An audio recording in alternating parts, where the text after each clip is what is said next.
La bruma matutina se alzaba lentamente sobre los cerros de Xochimilco cuando Esperanza Morales descubrió el primer cadáver. Era una cabra joven, su pelaje blanco ahora teñido de carmesí, con dos heridas perfectamente circulares en el cuello. No había sangre en el suelo, como si cada gota hubiera sido extraída con precisión quirúrgica. «Dios mío», murmuró, santiguándose mientras retrocedía hacia su pequeña casa de adobe. Esperanza había vivido en esas tierras durante 60 años, criando cabras y vendiendo queso en el mercado local.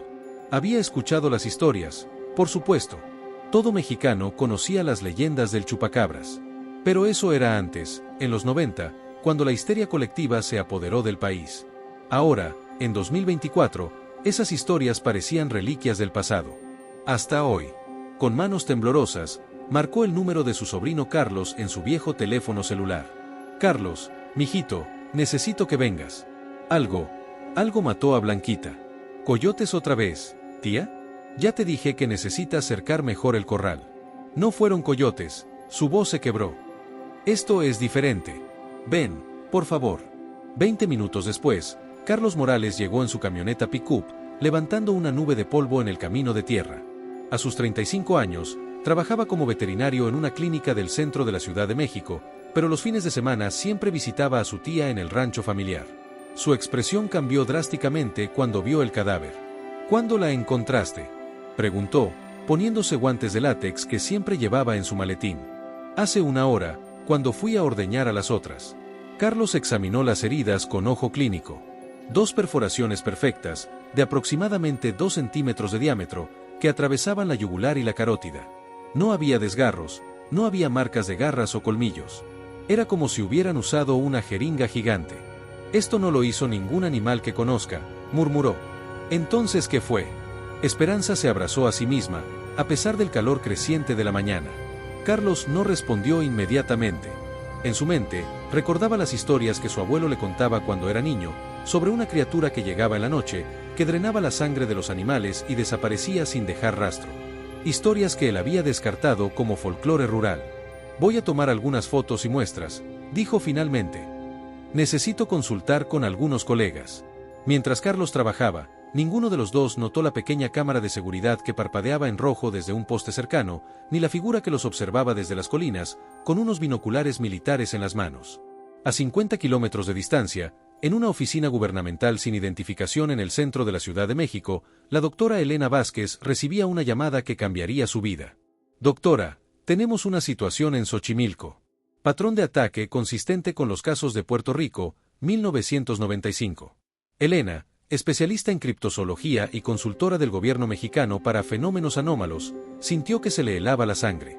«¿Estás seguro? Las imágenes llegaron hace 10 minutos. Es idéntico». Elena colgó el teléfono y miró por la ventana hacia el horizonte donde se alzaban los volcanes. Había dedicado los últimos 20 años de su vida a estudiar avistamientos de criaturas no identificadas, siempre esperando que llegara este día. El día en que el chupacabras regresara. Pero había algo que la aterrorizaba más que la criatura misma. Sabía exactamente por qué había vuelto. El programa Misterios de México llevaba 5 años al aire, pero nunca había tenido un episodio que generara tanto revuelo como el que Javier Hernández estaba preparando.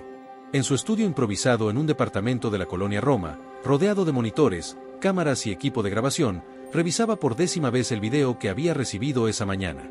La grabación, enviada de forma anónima, mostraba una figura borrosa moviéndose entre los arbustos cerca de Xochimilco.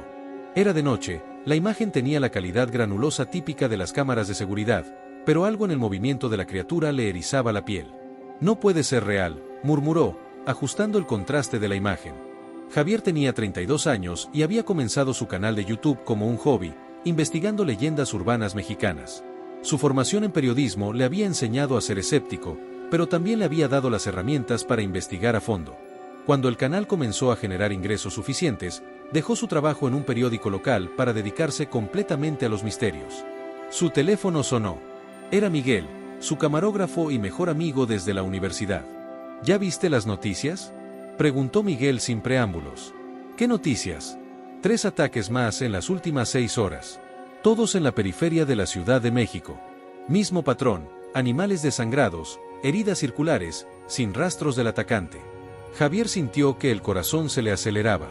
Esto era exactamente lo que había estado esperando durante años, una historia real, verificable, que pudiera catapultar su canal al siguiente nivel. ¿Tienes las ubicaciones? Ya estoy en camino a recogerte. Pero Javi, hay algo más. Mi primo trabaja en Televisa, y dice que el gobierno está presionando para que no cubran la historia. Algo sobre evitar el pánico público. 30 minutos después, Javier y Miguel viajaban hacia Xochimilco en la camioneta de Miguel, cargada con equipo de grabación profesional. Javier había logrado contactar a Carlos Morales a través de redes sociales, y el veterinario había accedido a una entrevista. ¿No te parece extraño?, preguntó Miguel mientras manejaba. Digo, después de casi 30 años sin avistamientos confirmados, ¿por qué ahora? Tal vez nunca se fue, respondió Javier, revisando sus notas. Tal vez solo se volvió más cuidadoso. Llegaron al rancho de Esperanza al mediodía. La anciana los recibió con desconfianza, pero Carlos los tranquilizó. Mientras Miguel preparaba las cámaras, Javier entrevistó a ambos, documentando cada detalle del ataque. ¿Ha notado algo más inusual en los últimos días?, preguntó Javier. ¿Sonidos extraños, luces en el cielo, comportamiento anómalo en otros animales? Esperanza y Carlos intercambiaron miradas.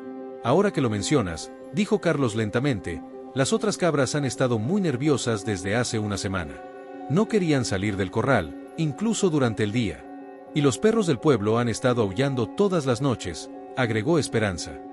Mi vecina doña Carmen dice que su gato no ha salido de debajo de la cama en 3 días. Javier tomaba notas furiosamente. Estos eran exactamente los patrones de comportamiento animal que se habían reportado en Puerto Rico antes de los ataques masivos de 1995. Mientras grababan tomas del lugar del ataque, ninguno de ellos notó el sedán negro que se había estacionado en la carretera, a unos 200 metros de distancia. Dentro del vehículo, 2 hombres con trajes oscuros observaban a través de binoculares. ¿Los detenemos?, preguntó el más joven. Todavía no, respondió su compañero, un hombre de unos 50 años con cicatrices en las manos. Necesitamos saber qué tanto saben. ¿Y quién más está involucrado?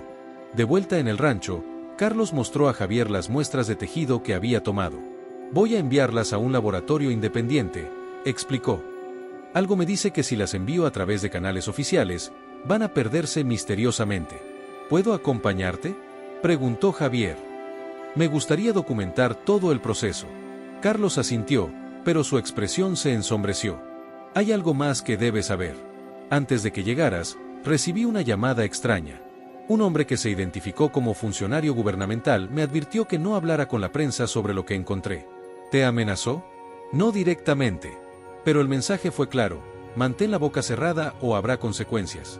Javier sintió que la historia se volvía cada vez más interesante. Una criatura misteriosa, un encubrimiento gubernamental, y él estaba justo en el centro de todo. Mientras empacaban el equipo, Miguel se acercó a Javier con expresión preocupada. Javi, creo que nos están siguiendo. Ese sedán negro ha estado ahí desde que llegamos. Javier miró hacia la carretera y vio el vehículo alejarse rápidamente, levantando una nube de polvo. Esto se está poniendo serio, murmuró. No sabía cuán serio hasta que, esa noche, alguien irrumpió en su departamento y robó todas las copias de seguridad de la grabación del día. Lo único que dejaron fue una nota: deja de investigar. Esta es tu única advertencia. La doctora Elena Vázquez no había dormido en 36 horas.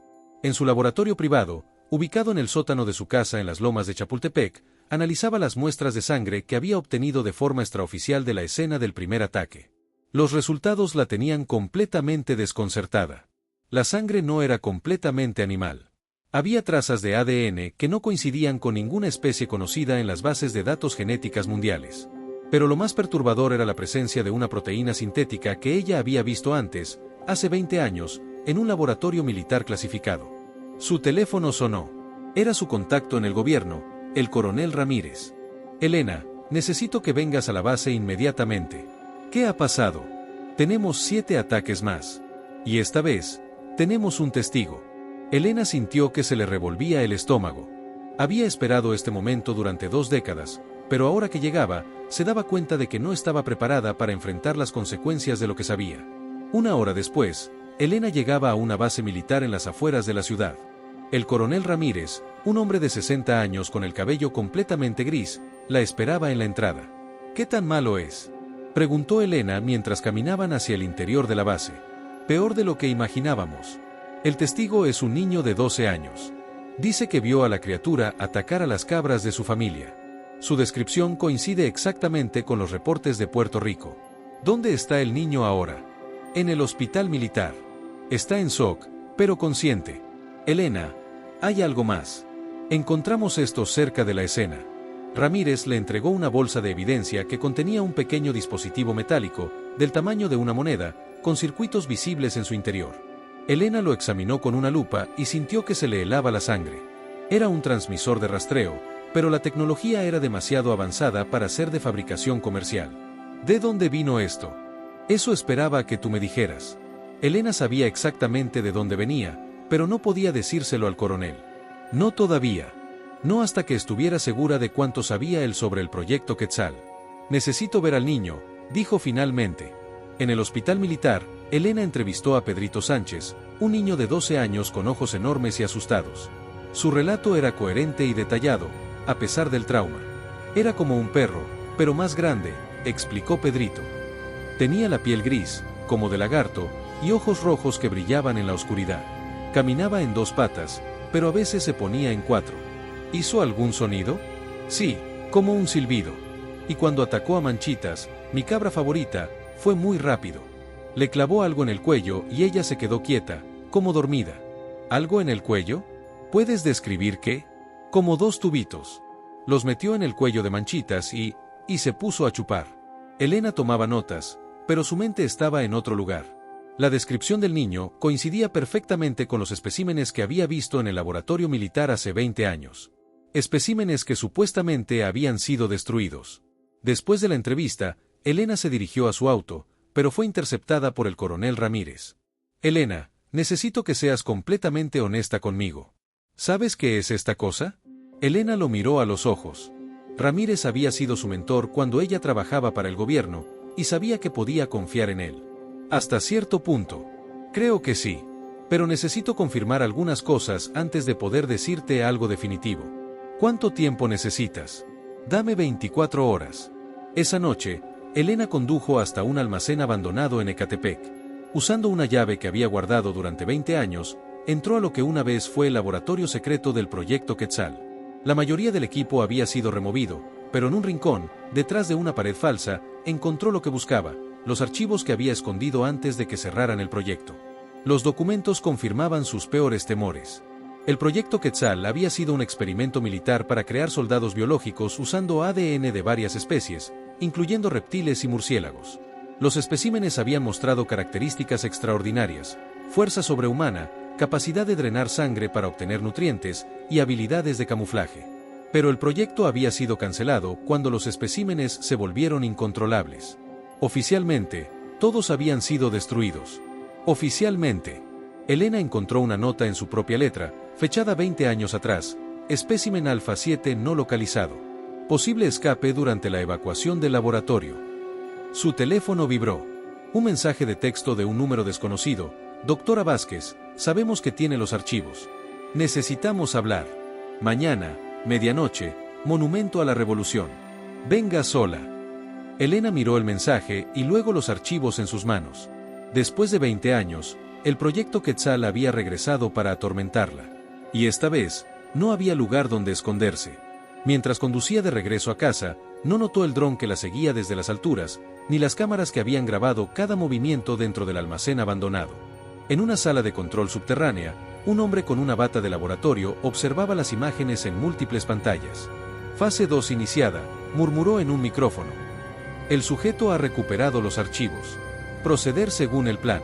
En otra pantalla, se veía la imagen en tiempo real de una criatura moviéndose por los túneles del drenaje de la Ciudad de México, dirigiéndose hacia el centro de la ciudad. La cacería había comenzado. Javier Hernández no podía concentrarse en editar el video de la entrevista con Carlos Morales.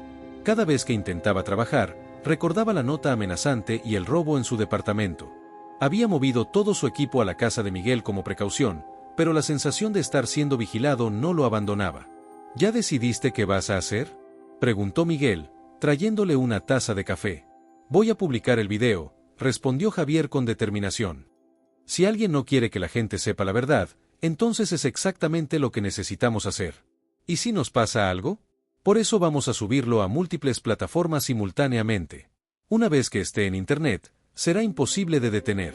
Mientras Javier trabajaba en la edición final, su teléfono sonó. Era Carlos Morales, y sonaba alterado. Javier, necesito verte urgentemente. Han pasado cosas muy extrañas. ¿Qué tipo de cosas? Prefiero no hablar por teléfono. ¿Puedes venir al rancho? Y trae tu cámara. Una hora después, Javier y Miguel llegaron al rancho de Esperanza para encontrar a Carlos esperándolos con una expresión grave. Los llevó hasta el corral, donde yacían los cuerpos de 3 cabras más. Pasó anoche, explicó Carlos. Pero esta vez fue diferente. Mi tía lo vio. Esperanza estaba sentada en el porche de su casa, con una manta sobre los hombros a pesar del calor. Cuando vio a Javier, se santiguó. Era horrible, mijito. Como salido del mismísimo infierno. ¿Puede describirme exactamente lo que vio, señor Esperanza? Era alto, como de la estatura de un hombre, pero encorvado. La piel era gris y brillosa, como de pescado. ¿Y los ojos? Dios mío, los ojos eran rojos como brasas. Javier grababa todo, pero notó que Carlos parecía nervioso, mirando constantemente hacia la carretera. ¿Qué más pasó?, preguntó Javier.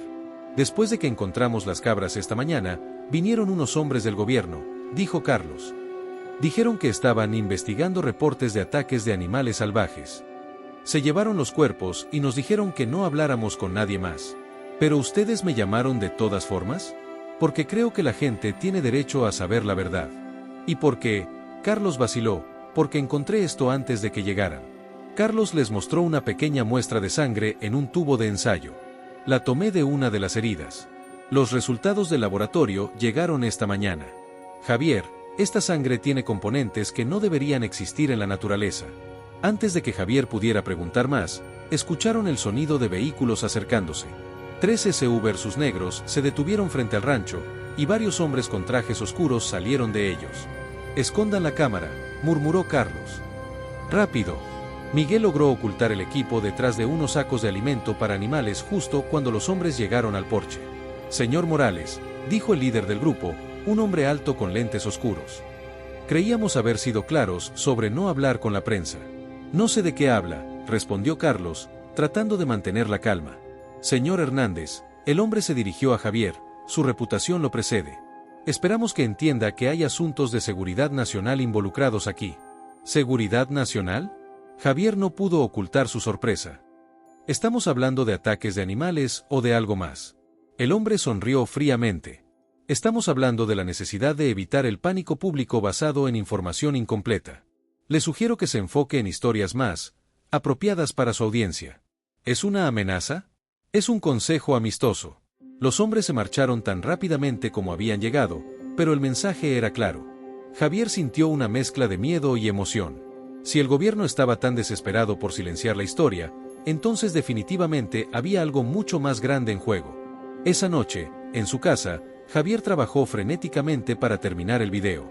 Había decidido incluir el encuentro con los agentes gubernamentales, lo que haría la historia aún más explosiva. A las 2 de la mañana, mientras subía el video a YouTube, Facebook, Twitter y TikTok simultáneamente, recibió un mensaje de texto de un número desconocido. Si quiere la verdad completa sobre el chupacabras, venga mañana a las 8 de la noche al Café La Habana en el centro. Busque a la mujer con una revista científica. Venga solo. Javier miró el mensaje durante varios minutos. Podía ser una trampa, pero también podía ser la oportunidad de su vida. Decidió ir. Al mismo tiempo, en su laboratorio, Elena Vázquez terminaba de preparar un informe detallado sobre sus hallazgos. Había decidido que era hora de revelar la verdad sobre el proyecto Quetzal, sin importar las consecuencias. Pero primero, necesitaba aliados. Necesitaba a alguien con la capacidad de difundir la información al público. Había visto el canal de YouTube de Javier Hernández y había quedado impresionada por su profesionalismo y su dedicación a la verdad. Era perfecto para lo que tenía en mente. Elena envió el mensaje de texto y esperó. En menos de 24 horas, todo México sabría la verdad sobre el chupacabras. Y sobre lo que realmente había estado sucediendo en los laboratorios secretos del gobierno durante las últimas 2 décadas. Pero Elena no sabía que su teléfono estaba siendo monitoreado, ni que cada mensaje que enviaba era interceptado por la misma organización que había creado la criatura que ahora aterrorizaba a la Ciudad de México. En una sala de control subterránea, el hombre de la bata blanca sonrió mientras leía el mensaje interceptado. «Perfecto», murmuró. Ahora tendremos a todos los jugadores en el mismo lugar. En otra pantalla, la criatura se movía por los túneles del metro, dirigiéndose hacia el centro de la ciudad, hacia el Café La Habana. El Café La Habana estaba casi vacío cuando Javier llegó a las 8 de la noche. Solo quedaban algunos estudiantes universitarios trabajando en sus laptops y una pareja mayor jugando dominó en una esquina. Javier buscó con la mirada hasta que vio a una mujer de unos 45 años, sentada sola en una mesa del fondo, con una revista del Instituto Nacional de Medicina Genómica frente a ella. Elena Vázquez levantó la vista cuando Javier se acercó. Había visto sus videos y lo reconoció inmediatamente.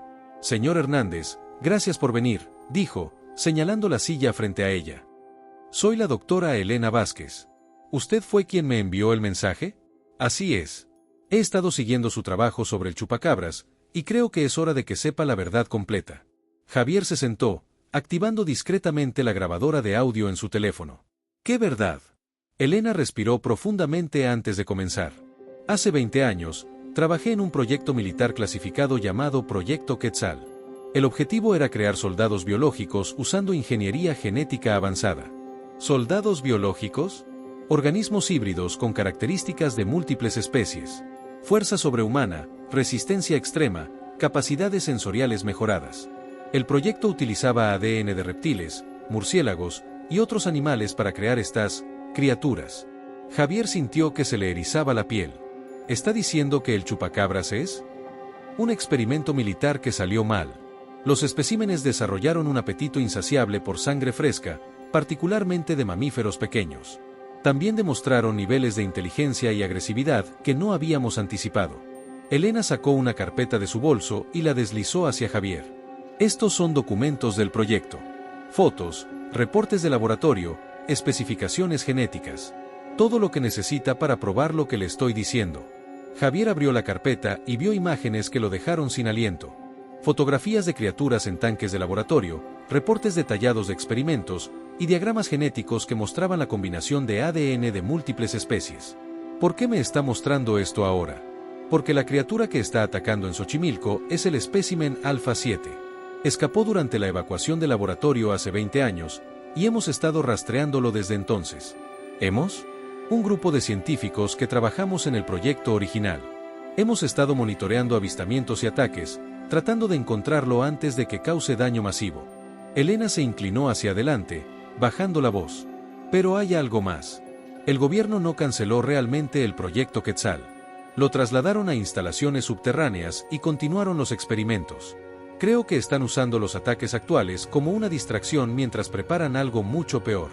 ¿Qué tipo de distracción? No lo sé exactamente, pero tengo sospechas. Los dispositivos de rastreo que hemos encontrado en las escenas de los ataques son demasiado sofisticados. Es como si estuvieran estudiando el comportamiento de la criatura en tiempo real. Javier procesaba la información, tratando de entender las implicaciones. ¿Qué necesita de mí? Necesito que haga público todo esto. Los medios tradicionales están siendo silenciados, pero usted tiene una plataforma independiente. La gente necesita saber la verdad antes de que sea demasiado tarde. ¿Demasiado tarde para qué? Antes de que Elena pudiera responder, las luces del café parpadearon. Luego se escuchó un sonido que hizo que todos en el lugar se quedaran helados, un silbido agudo y prolongado que parecía venir de las alcantarillas. «Tenemos que irnos», murmuró Elena, guardando rápidamente los documentos. «Ahora, ¿qué está pasando?». «Nos encontró». Elena y Javier se dirigieron hacia la salida, pero se detuvieron cuando vieron las siluetas de varios hombres con trajes oscuros bloqueando la entrada principal. Eran los mismos agentes que habían visitado el rancho de Esperanza. «Salida trasera», susurró Elena. Corrieron hacia la parte posterior del café, pero cuando llegaron a la puerta trasera, Elena se detuvo abruptamente. En el callejón, iluminada por la luz de una farola, estaba la criatura. Era exactamente como la había descrito Esperanza, del tamaño de un hombre pero encorvada, con piel gris y escamosa que brillaba bajo la luz artificial. Sus ojos rojos los observaban con una inteligencia perturbadora, y cuando abrió la boca, reveló dos colmillos huecos que goteaban un líquido transparente. «No se mueva», murmuró Elena. Su visión se basa en el movimiento. Pero la criatura no parecía tener problemas para verlos. Inclinó la cabeza, como estudiándolos, y luego emitió ese silbido característico. De repente, el callejón se llenó de humo. Granadas de gas lacrimógeno habían sido lanzadas desde ambos extremos. Entre la confusión, Javier sintió que alguien lo agarraba del brazo y lo arrastraba hacia una puerta lateral que no había notado antes. «¡Por aquí!», gritó una voz masculina. Javier se encontró corriendo por un túnel subterráneo, siguiendo a Elena y a un hombre que no reconocía. Detrás de ellos, podían escuchar gritos y el sonido de disparos. «¿Quién es usted?», preguntó Javier al hombre que los había rescatado. «Carlos Morales», respondió el hombre sin detenerse. «Y tenemos mucho de qué hablar». Pero este no era el veterinario que Javier conocía. Este Carlos era más joven, más atlético, y llevaba equipo militar. «¿Qué está pasando aquí?». «La verdad, señor Hernández», respondió Carlos mientras los guiaba por el túnel. «Toda la verdad. Y es mucho peor de lo que cualquiera de ustedes imagina. Arriba, en las calles de la Ciudad de México, la criatura había desaparecido nuevamente en las alcantarillas, pero no antes de que docenas de testigos la vieran. Los videos comenzaron a circular en redes sociales inmediatamente. El chupacabras había regresado oficialmente. Y esta vez, todo México estaba viendo. El túnel subterráneo se extendía por kilómetros bajo la Ciudad de México, conectando el sistema de metro con una red de pasajes que Javier nunca había imaginado que existiera. Carlos los guió con seguridad a través del laberinto, usando una linterna militar que iluminaba murales aztecas antiguos en las paredes. «¿Quién es usted realmente?», preguntó Javier, sin aliento por la carrera. «Soy el hermano gemelo del Carlos que conociste», respondió el hombre.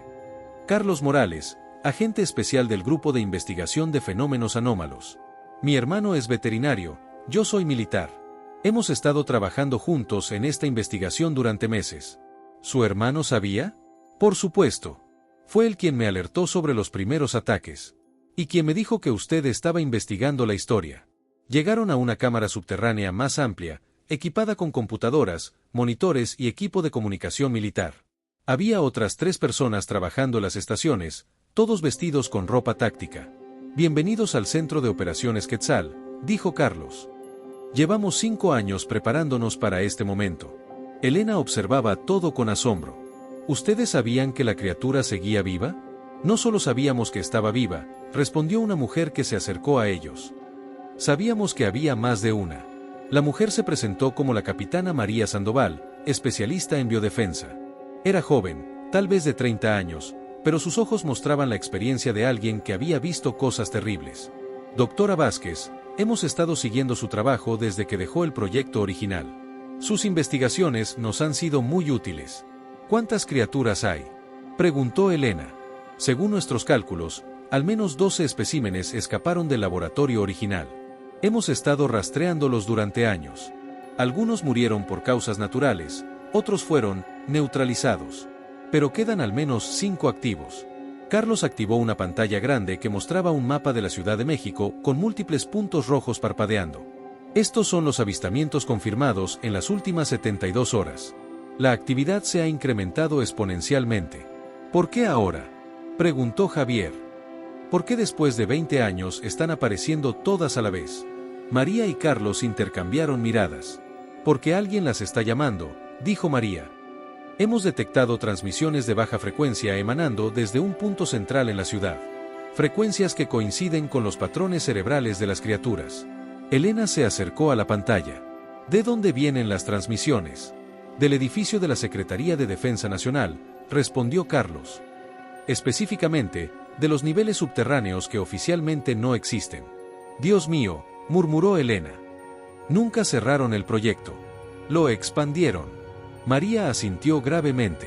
«Nuestras fuentes dentro del gobierno confirman que el proyecto Quetzal fase 2 hectáreas ha estado operando durante los últimos 10 años. No solo han estado creando nuevos especímenes, sino que han desarrollado métodos de control mental». ¿Control mental? Las criaturas originales eran impredecibles, agresivas. Los nuevos especímenes son obedientes. Soldados biológicos perfectos que pueden ser controlados remotamente. Javier sintió que el mundo se tambaleaba a su alrededor. ¿Está diciendo que el gobierno mexicano tiene un ejército de chupacabras? No solo el gobierno mexicano, dijo una voz desde las sombras. Todos se giraron para ver a un hombre mayor emergiendo de uno de los túneles laterales.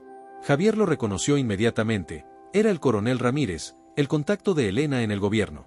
«Coronel», dijo Elena, «¿qué está haciendo aquí?». «Lo mismo que ustedes, Elena. Tratando de detener una catástrofe». Ramírez se acercó al grupo, y Javier pudo ver que estaba herido. Tenía sangre en la camisa y cojeaba ligeramente. El proyecto Quetzal ya no está bajo control mexicano, continuó Ramírez. Hace 6 meses, una corporación militar privada estadounidense tomó control de las instalaciones. Están usando nuestras criaturas como prototipos para un programa de armas biológicas a escala global. ¿Qué corporación?, preguntó María. Blackwater Genetics. Una subsidiaria de la antigua Blackwater, pero enfocada en biodefensa. Tienen contratos con el Pentágono y están planeando usar las criaturas en conflictos en el Medio Oriente. Elena se sentó pesadamente en una silla. Esto es peor de lo que imaginé. Si están planeando usar las criaturas como armas. Hay más, interrumpió Ramírez. Esta noche van a realizar una demostración para compradores internacionales. Van a liberar a todas las criaturas controladas en una zona poblada de la ciudad para mostrar su efectividad. ¿Qué zona?, preguntó Carlos. El centro histórico. Durante el festival nocturno del Día de los Muertos. Habrá miles de personas en las calles. Javier sintió que se le helaba la sangre. El festival era esa misma noche, y ya habían comenzado las celebraciones. Tenemos que detenerlos, dijo María. ¿Cómo?, preguntó Elena. Somos 5 personas contra una corporación militar con recursos ilimitados. 6 personas, corrigió Ramírez. Y tenemos algo que ellos no tienen. ¿Qué? Conocemos la frecuencia de control. Y sabemos cómo interrumpirla. Carlos activó otra pantalla que mostraba diagramas técnicos complejos. Si podemos acceder al transmisor principal y cambiar la frecuencia, podemos hacer que las criaturas se vuelvan contra sus controladores. ¿Dónde está el transmisor?, preguntó Javier. En la azotea del edificio de la Secretaría de Defensa, respondió María. Fuertemente custodiado y prácticamente inaccesible. Prácticamente, sonrió Ramírez. Pero no imposible. El coronel desplegó los planos del edificio sobre una mesa. Conozco una forma de entrar. Pero necesitaremos una distracción. Algo que atraiga toda la atención de seguridad. Todos miraron a Javier. ¿Qué?, preguntó él. Su video sobre el chupacabras se ha vuelto viral, dijo María. Tiene más de 2 millones de visualizaciones en las últimas 6 horas. Si pudiera transmitir en vivo desde el festival, revelar todo lo que ha descubierto. Sería la distracción perfecta, completó Carlos. Todo el país estaría viendo. Javier miró a cada uno de ellos. Hace una semana, su mayor preocupación era conseguir suficientes suscriptores para monetizar su canal. Ahora estaba en el centro de una conspiración que podría cambiar el mundo. ¿Qué necesitan que haga? Pero antes de que alguien pudiera responder, todas las alarmas del centro de operaciones comenzaron a sonar. En las pantallas, aparecieron múltiples puntos rojos moviéndose rápidamente hacia el centro de la ciudad. Dios mío, murmuró María. Empezaron temprano. Las criaturas ya están en movimiento. En la superficie, las primeras familias que celebraban el Día de los Muertos en el Zócalo comenzaron a escuchar silbidos extraños viniendo de las alcantarillas. Y en los túneles del metro, algo se movía en las sombras, dirigiéndose hacia la superficie. La cacería había comenzado. El Zócalo de la Ciudad de México estaba repleto de familias celebrando el Día de los Muertos cuando comenzaron los ataques. Javier transmitía en vivo desde el centro de la plaza, con más de 100.000 espectadores conectados, cuando escuchó los primeros gritos. Amigos, algo está pasando aquí, dijo a la cámara, girando hacia donde venían los sonidos de pánico. La gente está corriendo. Lo que vio lo dejó sin palabras. Una criatura gris y escamosa había emergido de una de las bocas del metro y estaba persiguiendo a una familia con niños pequeños. Sus movimientos eran demasiado rápidos, demasiado coordinados para ser naturales. ¡Dios mío!, gritó Javier, enfocando la cámara hacia la criatura. Es real. El chupacabras es real y está aquí. La transmisión en vivo explotó. Los comentarios se multiplicaban por segundos, y el número de espectadores subía vertiginosamente. Pero Javier apenas lo notaba, porque ahora podía ver que no era solo una criatura. Eran al menos 6, emergiendo de diferentes puntos alrededor de la plaza. A 2 kilómetros de distancia, en el centro de operaciones subterráneo, el equipo observaba las imágenes de la transmisión de Javier con horror. Están cazando en manada, murmuró Elena. Nunca habían mostrado ese nivel de coordinación. Es el control mental, explicó Carlos. Las están dirigiendo como soldados. María monitoreaba las comunicaciones militares. Los equipos de respuesta oficial han recibido órdenes de no intervenir. Están dejando que las criaturas hagan lo que quieran. Es la demostración, dijo Ramírez. Están mostrando a los compradores lo efectivas que pueden ser las criaturas en un entorno urbano poblado. En la pantalla principal, podían ver a Javier corriendo entre la multitud, manteniendo la transmisión activa mientras documentaba el caos. Su audiencia había superado los 500.000 espectadores. Tenemos que movernos ahora, dijo Carlos. Javier nos está dando la distracción perfecta. Mientras tanto, en el Zócalo, Javier había encontrado refugio detrás de un puesto de comida abandonado. Su transmisión se había convertido en la noticia más importante del mundo. Esto no es una película, gente, jadeaba Javier a la cámara. Estas criaturas son reales, y nuestro gobierno las ha estado ocultando durante décadas. Una de las criaturas apareció súbitamente a pocos metros de él. Javier enfocó la cámara directamente hacia ella, capturando cada detalle: la piel escamosa, los ojos rojos brillantes, los colmillos huecos que goteaban un líquido transparente. La criatura lo observó durante varios segundos, inclinando la cabeza como si estuviera evaluándolo. Luego, para sorpresa de Javier, se alejó sin atacar. ¿Vieron eso?, murmuró Javier. Es como si estuviera siendo controlada. Como si alguien le dijera a quién atacar y a quién no. De repente, Javier escuchó una voz familiar gritando su nombre. Era Miguel, su camarógrafo, que había estado buscándolo entre la multitud. Javi, por aquí. Miguel había encontrado una entrada al metro que parecía segura. Pero cuando Javier se dirigía hacia su amigo, vio algo que lo hizo detenerse en seco. Miguel no estaba solo. Detrás de él había un hombre con una bata de laboratorio blanca, y ese hombre tenía un dispositivo de control remoto en las manos. Miguel, aléjate de él, gritó Javier. Pero era demasiado tarde. El hombre presionó un botón en el dispositivo, y 3 criaturas emergieron de las alcantarillas circundantes, rodeando a Javier. Señor Hernández, dijo el hombre con voz calmada, ha sido muy útil para nuestros propósitos. Su transmisión ha generado exactamente el tipo de pánico que necesitábamos demostrar a nuestros clientes. ¿Quién es usted? Dr. Richard Blackwater, CEO de Blackwater Genetics. Y usted acaba de ayudarnos a cerrar contratos por valor de $2.000 millones. Javier mantuvo la cámara funcionando, transmitiendo cada palabra. ¿Está admitiendo que ustedes crearon estas criaturas? No solo las creamos, sonrió Blackwater. Las perfeccionamos. Y ahora las vamos a vender al mejor postor. En el laboratorio subterráneo, Elena había logrado acceder parcialmente al sistema de control. ¡Lo tengo!, gritó. Puedo ver los códigos de comando. Están usando una frecuencia modulada que... Sus palabras fueron interrumpidas por el sonido de alarmas. Habían sido descubiertos. Elena, ¿puedes enviar una señal de interferencia desde aquí?, preguntó Ramírez. Sí, pero necesitaría una fuente de poder masiva. ¿Como la planta de energía del edificio? Elena sonrió por primera vez en horas. Exactamente como la planta de energía del edificio. En el Zócalo, las criaturas que rodeaban a Javier comenzaron a comportarse de manera errática cuando Elena envió la sobrecarga de energía. Sus movimientos se volvieron descoordinados y empezaron a emitir sonidos de confusión. ¿Qué está pasando?, murmuró Blackwater, revisando su dispositivo de control. Elena había logrado conectarse a la planta de energía del edificio y envió una interferencia electromagnética que se propagó por toda la ciudad. Todas las criaturas se detuvieron simultáneamente. Por un momento, parecían completamente desorientadas. Luego, una por una, comenzaron a mirar hacia el hombre de la bata blanca. No, murmuró Blackwater, presionando frenéticamente los botones de su control remoto. Obedezcan. Soy su amo. Pero las criaturas ya no estaban bajo su control. Y ahora lo veían como lo que realmente era, una amenaza. La primera criatura saltó hacia Blackwater con una velocidad sobrenatural. El hombre gritó y trató de correr, pero no tenía ninguna posibilidad. Javier siguió transmitiendo, capturando el momento en que las criaturas se volvieron contra sus creadores. «Está funcionando», gritó Javier a la cámara. Las criaturas se están volviendo contra los que las controlaban.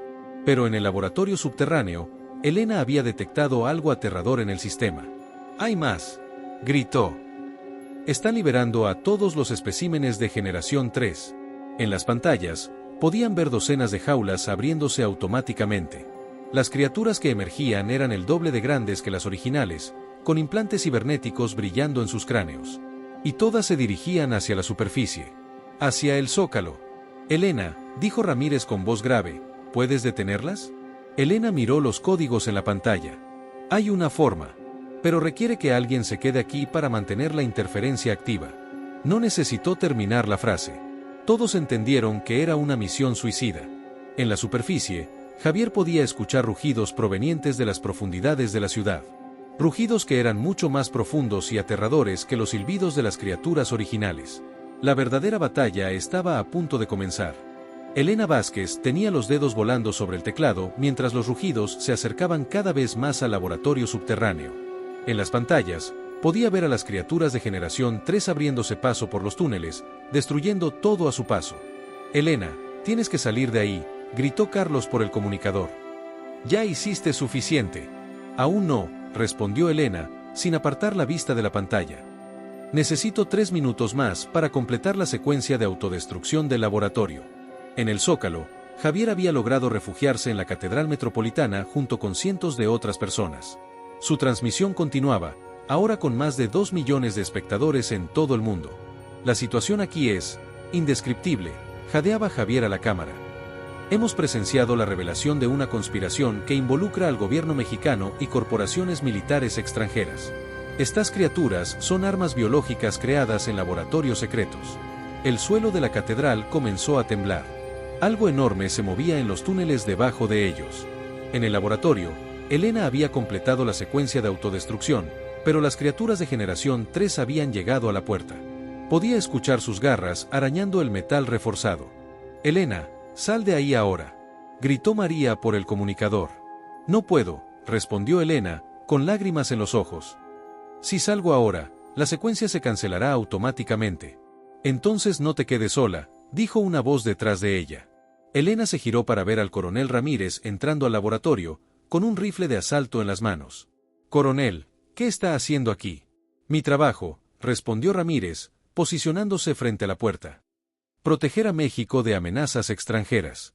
La puerta del laboratorio se abrió con un estruendo metálico, y la primera criatura de Generación 3 entró rugiendo. Era masiva, del tamaño de un oso, con músculos abultados y ojos que brillaban con una luz artificial azul. Ramírez abrió fuego inmediatamente, pero las balas apenas parecían afectar a la criatura. «Elena, ¿cuánto tiempo más?» «90 segundos». En la superficie, las criaturas originales, liberadas del control mental, habían comenzado a atacar a las de Generación 3 que emergían de las alcantarillas. Era una guerra entre especies artificiales en medio del centro histórico de la Ciudad de México. Javier documentaba todo, manteniendo la transmisión activa incluso cuando una criatura de Generación 3 destrozó una de las puertas de la catedral. «Esto es increíble», gritó a la cámara. «Las criaturas originales están luchando contra las nuevas. Es como si hubieran recuperado su libre albedrío». Carlos y María habían logrado llegar a la superficie y se dirigían hacia la catedral. Por el camino, se encontraron con una escena surrealista, una criatura original, herida pero determinada, protegiendo a una familia con niños pequeños de una criatura de Generación 3.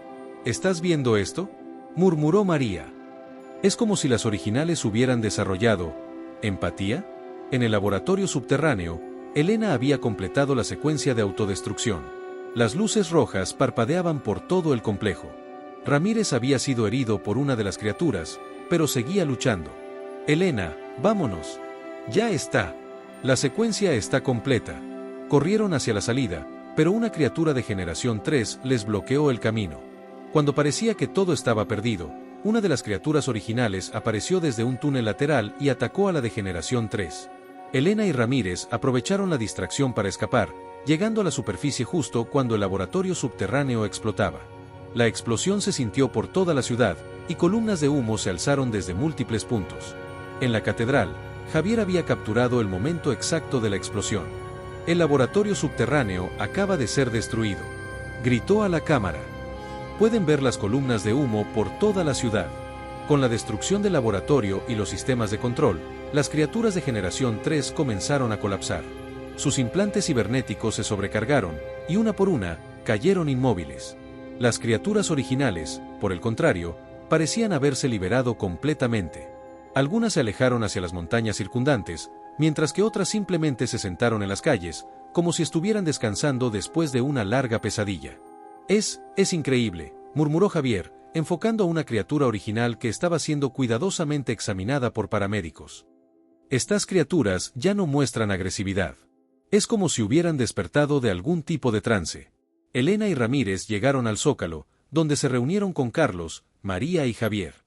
La transmisión en vivo había alcanzado los 5 millones de espectadores. ¿Está terminado?, preguntó Javier. Esta parte sí, respondió Elena. Pero ahora viene lo más difícil, explicar al mundo lo que realmente pasó aquí. Durante las siguientes horas, mientras los equipos de emergencia atendían a los heridos, Javier continuó transmitiendo.